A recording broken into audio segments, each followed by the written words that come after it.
Hello everyone, Radhe Radhe, नमस्ते, प्रणाम। कैसे हो आप सभी? आई होप आप सभी बहुत अच्छे होंगे, स्वस्थ होंगे, मस्त होंगे। Welcome back to the channel Ashi Rashi vlogs. मैं हूं रुचि।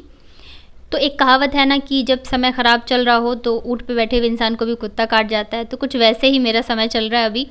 एक परेशानी ख़त्म नहीं होती कि दूसरी आ जाती है और हर बार मैं यही सोचती हूँ कोई बात नहीं है, सब ठीक है, सब ठीक है, और हिम्मत करके आगे बढ़ती हूँ। लेकिन फिर कुछ ना कुछ ऐसा हो ही जाता है कि मुझे फिर एक बार को लगता है नहीं यार, अब नहीं कर पाऊँगी, अब बस हो गया, हिम्मत हार गई हूँ। तो वैसे ही आज था, सारी चीज़ें सही चल रही थी। मैं नाश्ता बनाने गई किचन में, और अभी तो क्या है, मैं ज़्यादा इतना शूट वगैरह भी नहीं करती हूँ, और फ़ोन पता नहीं कैसे नीचे गिर गया, और नीचे गिरा तो पूरी स्क्रीन जो है इसकी वो गायब हो गई। और मेरा ये वाला जो फ़ोन है ना, इसमें क्या है कि मेरा सारा जो भी मेरा ऑनलाइन बिज़नेस का रहता है, सारी चीज़ें, और मेरा यूट्यूब का, मतलब सारी चीज़ें जो है ना मेरी इसी वाले फ़ोन में है। और ये देखिए कितनी बुरी तरह से, मतलब कुछ है आ ही नहीं रहा इसका, तो इसको ठीक कराना बहुत ज़्यादा ज़रूरी था। और मतलब ये मेरा लास्ट संडे का है। तो हम लोग ना नाश्ता वगैरह करके चले गए थे इसको दिखाने के लिए फ़ोन को। और चलो ठीक है, इस टाइम पे भी हम लोगों ने बहुत हिम्मत दिखाई कि ठीक है कोई बात नहीं, होता है, चीज़ें हो जाती है छोटी छोटी। तो फ़ोन हम दुकान पे छोड़ के फिर वापस पेट्रोल भरवाना था स्कूटी में, तो चले गए थे हम लोग। और मॉर्निंग से ना बहुत ही सब कुछ अच्छा अच्छा सा चल रहा था, लेकिन पता नहीं क्या ही हुआ।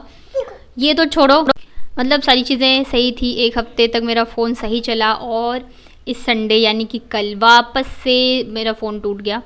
मतलब इस बार तो ऐसा था ना कि ये भी नहीं है कि फ़ोन तेज़ गिरा हो या मेरी गलती है। मैं तब सारी चीज़ें ऐसी थी, मैं बैठ के आराम से अपना व्लॉग जो है वो एडिट करी थी, बच्चे खेल रहे थे, और ये अचानक से दोनों ना मेरे ऊपर जंप किया और मेरे हाथ से मेरा फ़ोन गिर गया बेड से नीचे। और ये भी नहीं है, हमारे बेड की ऊंचाई बहुत कम है, नीचे जो पौधान होता है वो रखा हुआ था, उसके बावजूद भी फ़ोन गिरा और पूरी स्क्रीन उसकी वापस से गायब हो गई है। तो अब मतलब इस बार ऐसा लगा ना कि बस अब सब ख़त्म हो गया, अब मैं कुछ भी नहीं कर पाऊँगी।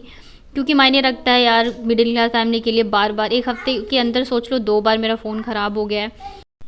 और अब ना तो मेरा फ़ोन ठीक कराने का ही मन कर रहा है, और ना ही ये है कि अभी न्यू फ़ोन ख़रीद सकते हैं, क्योंकि अभी ऐसा तो है नहीं यूट्यूब से कुछ इनकम हो रही है कुछ। और दूसरी चीज़ ये है, आप सोच रहे हो कि मैं ये वाला ब्लॉग कैसे डाल रही हूँ। तो क्या हुआ था ना, जब लास्ट संडे को मतलब ये फ़ोन ख़राब हुआ था ना, जो मेरा पुराना वाला फ़ोन है, तो उसे मैं लेके गई थी, तो बस छोटे छोटे से क्लिप्स मैंने बना लिए थे। तो ये सारे जो क्लिप्स हैं ना, ये सारे उसी संडे के हैं। और अभी तो मेरे पास कुछ भी नहीं है, जो भी था मेरा डाटा सब कुछ उसी वाले फ़ोन में था, तो मैंने इस वजह से ये फ़ोन में था, तो अब मैंने कहा इस पर शेयर करूँ। और दूसरी चीज़ क्या हुई ना कि मेरा जो यूट्यूब की आईडी वगैरह सब उसी फ़ोन में थी, फ़ोटोज़ वगैरह सारी चीज़ें। ये पुराना वाला फ़ोन है, बस इसे मैं कॉलिंग के लिए और पर्सनल यूज़ के लिए ही रखती हूँ, तो इसमें कुछ भी नहीं था। तो फिर मैंने बड़ी मुश्किल से एक तो अपना वो वाला चैनल जो है इस वाले फ़ोन में लॉगिन किया। मुझे ईमेल आईडी तक याद नहीं थी, सोचो, तो बहुत ही मुश्किल से मैंने लॉगिन किया और सोचा आप लोगों के साथ शेयर करूं। और एक मैंने सोचा चलो पुराना वाला फ़ोन है ना, इसी के साथ मैं अब मतलब इससे मैं व्लॉगिंग कर लूँ। तो इसमें क्या है ना, ये 4 साल पुराना हो गया है, और इसका कैमरा बहुत अच्छा है, फ़ोन भी अच्छा है, बट क्या है कि इसमें स्पेस नहीं है। मतलब क्या होता है ना, फ़ोन जब पुराना हो जाता है तो उसमें स्पेस की प्रॉब्लम आने लग जाती है। और अगर आप व्लॉगिंग करते हो तो आपको एक जो व्लॉग होता है ना, वही 2 GB या 2.5 GB का हो जाता है, पता नहीं रहता, फिर आप एडिट करते हो। इसके अलावा काफ़ी सारे ऐप्स वगैरह होते हैं, तो इस वजह से इससे करना भी बहुत ही ज़्यादा मुश्किल है। मैं कितनी भी चीज़ें हटाऊंगी तब भी। और व्लॉगिंग का तो छोड़ो, जो मेरा ऑनलाइन बिजनेस है ना, तो उसका जो व्हाट्सएप अकाउंट है वो मेरा उसी वाले फ़ोन में था। और जो मेरे ऑर्डर्स आते रहते हैं तो सबके पास मेरा वही वाला व्हाट्सएप है, तो उसी पर आता है। अब अगर मैं इस फ़ोन में लॉगिन करूँगी तो वहाँ से चला जाएगा। तो मतलब बहुत ही ज़्यादा, मतलब समझ में नहीं आ रहा कि क्या करूँ क्या ना करूँ। और अभी मेरे 2-3 ऑर्डर्स भी आने वाले थे साड़ियों के, तो मतलब होता है ना कि डिटेल वगैरह शेयर करी थी मैंने, तो अब मुझे कुछ भी पता नहीं चलेगा। तो अब बस यही लग रहा है कि नहीं हो पाएगा। मैं जितनी हिम्मत से आगे बढ़ने की कोशिश करती हूँ ना, उतनी ही तेज़ी से मैं नीचे गिरती हूँ। पता नहीं मेरे साथ क्या है मेरी किस्मत में, मुझे समझ में ही नहीं आता है। ये सारे क्लिप्स ना उसी संडे के हैं। मतलब जब तक फ़ोन ठीक हो रहा था, मेरा मूड बहुत ख़राब था, तो फिर उन्होंने कहा चलो, मतलब हम लोग खा के भी नहीं गए थे, तो इन्होंने कहा चलो आइसक्रीम खाते हैं, थोड़ा सा मूड, मतलब ये कोशिश कर रहे थे कि मेरा मूड जो है वो ठीक हो जाए। और उसके बाद ना शाम को मेरा फ़ोन ठीक हो गया था। तो क्या है ना, इस पर सासू माँ को हम लोग कहीं बाहर लेके भी नहीं जा पाए थे, तो इन्होंने कहा चलो मंदिर घुमा के लाते हैं मम्मी को, साथ में हम लोग भी घूम लेंगे। तो जैसे ही हम लोग घर से बाहर निकले, वैसे ही इतनी तेज़ बारिश स्टार्ट हो गई। मतलब मुझे लग रहा है 4 बजे तक हम लोग निकल गए थे, और हम लोग गए थे गोविंद देव जी, और यहाँ पहुँचते पहुँचते मतलब रास्ते में इतनी तेज़ बारिश हुई ना कि लगभग हम लोग भीग ही गए थे, और जैसे ही हम मंदिर पहुँचे वैसे ही बारिश जो है रुक गई है। तो चारों तरफ बस पानी पानी था। ये ना राधाष्टमी के अगले दिन का है, हम लोग संडे को गए थे, और ये देखिए अभी भी बादल, मतलब आसमान बहुत ही अच्छा, मौसम अच्छा सा हो गया था। और मॉर्निंग में जो चीज़ें हुई थी वो मैं भूल गई थी, लेकिन अभी जो वापस से हुआ है ना, तो मतलब एकदम दिमाग ख़राब कभी कभी होता है ना, आप एकदम सदमे में चले जाते हो। वही है कि अब मुझे समझ में नहीं आ रहा मैं क्या करूँगी, कैसे करूँगी। बहुत कोशिश करती हूँ मैं, सचमुच इस बार बहुत ज़्यादा मेहनत करी हूँ। पहले मैं इतना नहीं करती थी यूट्यूब पे, मुझे इतना नहीं था, बस मुझे ये था कि मुझे मेरे बच्चों के लिए एक मेमोरी चाहिए, तो इसी वजह से मैंने अपना चैनल खोला था। बट अभी मुझे मेरा सारा, मैं सोचती हूँ मेरा फ्यूचर यही है, तो मैं बहुत ज़्यादा मेहनत करती हूँ, लेकिन एक कदम आगे बढ़ाती हूँ कि मैं 10 कदम पीछे चली जाती हूँ। और कुछ लोग हैं जो कि बहुत ज़्यादा खुश होंगे, जो कि हमेशा से चाहते हैं कि मैं पीछे ही रहूँ, मैं गिरती रहूँ, तो कोई बात नहीं है। मैं वापस से, मैं उनमें से नहीं जो हार के बैठ जाते हैं। बट हाँ, ये है कि भगवान पता नहीं क्या चाह रहे हैं, बार बार चीज़ें हो रही हैं, और पता नहीं अब मैं व्लॉग डाल भी पाऊँगी या नहीं। बस ये मेरे पास क्लिप्स पड़े थे, तो सोचा कि आप लोगों के साथ शेयर कर दूं, और साथ ही मैं अपडेट भी दे दूं, क्योंकि फिर अचानक से व्लॉग्स आने बंद हो जाते हैं ना, तो कुछ जो मेरे फ्रेंड्स हैं जो कि मेरे से जुड़े हुए हैं, तो उन्हें फिर ये लगेगा कि मतलब मेरे व्लॉग्स क्यों नहीं आ रहे। और अगर मेरे पास मैसेज भी आएगा तो मैं उसका भी जवाब नहीं दे पाऊँगी, क्योंकि मेरा वो व्हाट्सअप भी बंद हो चुका है। तो देखिए हम लोग गए थे ना गोविंद देव जी, तो वहाँ पे राधाष्टमी के अगले दिन गए थे, तो काफ़ी ज़्यादा भीड़ थी, एकदम मंदिर जो है भरी हुई थी। और दूसरी चीज़ ये थी कि हम जब पहुँचे थे उसके 5 से 10 मिनट बाद ही आरती शुरू होने वाली थी, तो इस वजह से भी बहुत ही ज़्यादा भीड़ थी। और इस बार जब दोबारा, मतलब कल जब फ़ोन गिरा था ना, ख़राब हुआ था ना, तो मतलब ये था, ये तो बहुत ज़्यादा डांटने वाले हैं भाई, कोई भी डांटेगा। अभी तो ख़राब, मतलब सॉरी, ठीक करवा के लाए थे और वापस से हो गया। तो मतलब मैं एक तो बहुत ज़्यादा रोई थी, बच्चे मुझे चुप करा रहे थे। ये गए हुए थे सासू माँ को छोड़ने के लिए स्टेशन पे, चली गई मम्मी, कल ही गई हैं, संडे को शाम की उनकी ट्रेन थी। मतलब हमने कितना भी कोशिश किया, वो रुकी नहीं। बट ठीक है, हमारा जो फ़र्ज़ है हम वो कर सकते हैं, बाकी तो उनकी इच्छा है। और अभी तो ठीक थी, खैर जब गई हैं तो 2 दिन तक ठीक थी, और 15 दिन रुकी हैं, उसमें से ना 4 से 5 बार उनकी तबीयत बहुत ज़्यादा ख़राब हो गई है, मतलब इतनी ज़्यादा हालत ख़राब हो गई थी। बट मानी नहीं वो, तो ठीक है, कोई बात नहीं है, बस ठीक रहें, हमारा तो मेन ये है, वो जहाँ रहें ठीक रहें, खुश रहें, और कुछ नहीं। और बाकी अब ये है कि हमें किसी को कुछ दिखाने के लिए नहीं करना है। हम जो करते हैं हमें पता है हमारा फ़र्ज़ है, तो हम यही सोच के करते हैं और करेंगे, हमेशा करेंगे।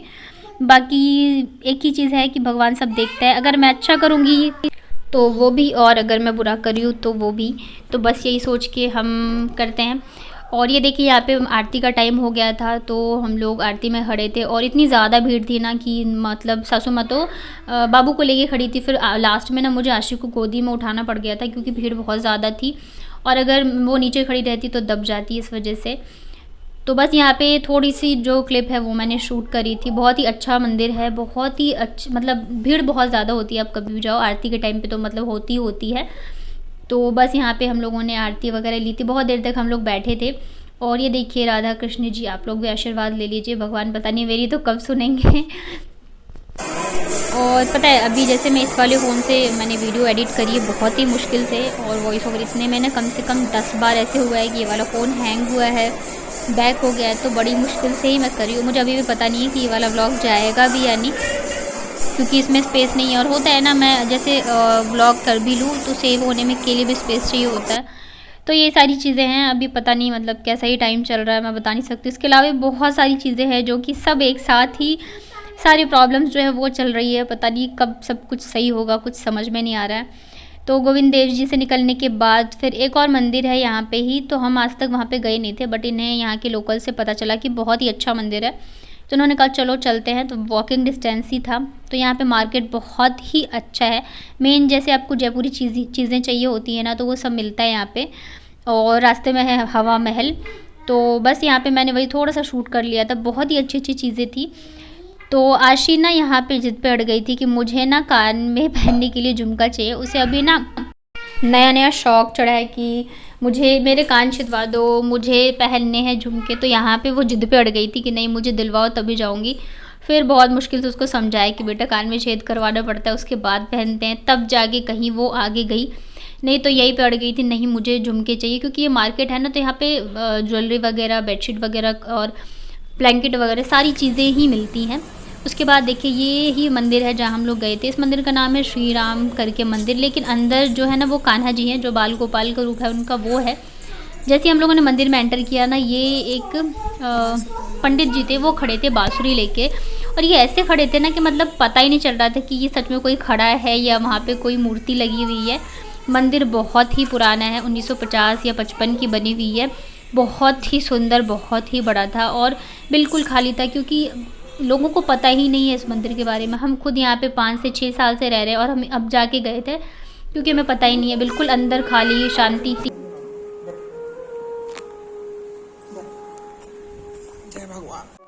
और अंदर जाने पे इतनी शांति, इतना सुकून था ना। और जो बाहर खड़े थे पंडित जी, वो भी अंदर आ गए थे, और पता नहीं क्यों ऐसा लग रहा था जैसे उन्हें सब पता हो, ऐसी ऐसी बातें कर रहे थे। पहले तो सबसे पहले उन्होंने सासू माँ से पूछा कि आपकी मतलब सेहत कैसी है, आप ठीक हो कि नहीं। फिर हम लोगों से पूछा कि कोई दिक्कत परेशानी है या नहीं। और क्या हुआ ना कि बच्चे, जैसे मेरे दोनों बच्चों को मंत्र वगैरह आते हैं, तो ये सुनाने लग गए थे। तो पंडित जी बहुत ज़्यादा खुश हो गए थे, और इतने में मम्मी ने क्या बोल दिया कि मतलब मेरी 2 पोतियाँ हैं, आप आशीर्वाद दीजिए कि एक पोता हो जाए। उसके बाद तो उन्होंने इतना सुनाया मम्मी को, पूछो ही मत, कि भगवान ने आपको 2 हीरे मोती दिए, आप कैसी बातें कर रहे हो।